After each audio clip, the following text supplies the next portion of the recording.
You know, research shows that the average 1-year-old has heard the word no 400 times a day. That's kind of scary, right? It could just be a no, or it could be no, no, no, no, no, no, don't do that. You know, from well-meaning parents, from maybe siblings who love them, we want to stop them stepping outside of a comfort zone. By the time they're 5, they've heard the word no over 200,000 times. Isn't that incredible? And by the time they're teenagers, they've heard the word no over 400,000 times. And by the time they're adults, they've heard the word no many, many, many, many more times than they ever have heard the word yes. And so you would think, wouldn't you, that we would all be used to hearing the word no. Wouldn't you? Comfortable with it, happy with it, no problem, no fear, doesn't worry me. But the reality is, for most people, and for me, that when we start out on our network marketing journey, our biggest fear, our biggest challenge, something that we have to overcome in order to achieve greatness, is learning how to handle the word no. 2 tiny letters that can stop somebody dead in their tracks. They may have all the dreams and the desires and the focus and the energy and the passion, but if they hear that word no too often, that passion can begin to dry and fizzle out, and questions and doubt starts to take its place. One of the things I had to understand was how to turn the no's into a yes. It was the yeses that was going to allow the business to grow. So I took a step back and I thought, what am I doing that is not allowing me to move forward? And I realized at that moment it was all about the conversations. It was all in the communication that I was having with other people. It was the way I was interacting with them. You see, initially, I made it all about me. I made everything about me, my business, my opportunity, my journey. What I didn't realize, it should be nothing about me and everything about them. And I really began to look at how I began to communicate with others based on how I would have wanted someone to speak to me. And that took a little bit of what I call honesty. You know, if it is to be, it's up to me. There's no point blaming anybody else. But I realized that I had to build relationships with people.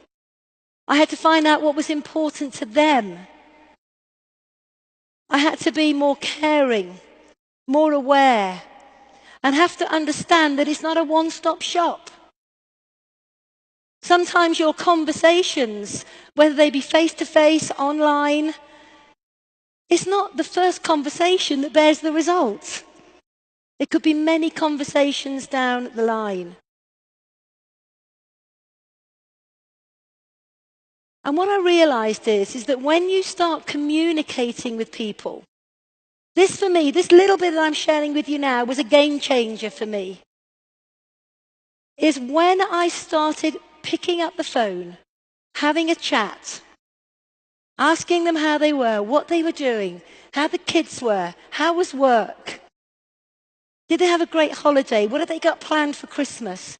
When I really got into them, I began to realize people opened up a lot more. Then at the end of the conversation, I just drop in why I was communicating with them, what I was passionate about, and why I would like to have a get-together with them. And here's the key thing. If at that time, before this moment, they said no, I put the phone down, that was it, end of story. No more communication with them. But at this stage now, because of my paradigm shift, because of my realizing it was more about them and not me, I actually was looking for the no's now. I didn't mind. I was ready to embrace them. So if I rang up my friend and she said, well, you know what, Jane, it all sounds great, but no, not now. And I would just go, Chris, thanks so much for that. Thanks for your honesty. I really appreciate it. However, I'm really passionate about what I'm doing. And whilst the time may not be right for you at the moment, can we keep in touch? Can I give you a call maybe in a few weeks' time, update you on what I'm doing, and maybe find out a bit about where you are in your life? And guess what they said? They said, yes.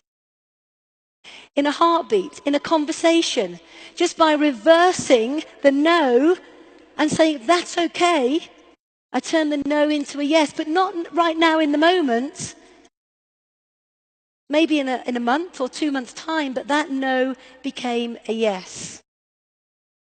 And what was absolutely fascinating for me is suddenly my diary was filling up with yes after yes after yes after make me have another call, get back in touch with me, let's touch base, let's see what's happening, tell me where you're at. It was phenomenal.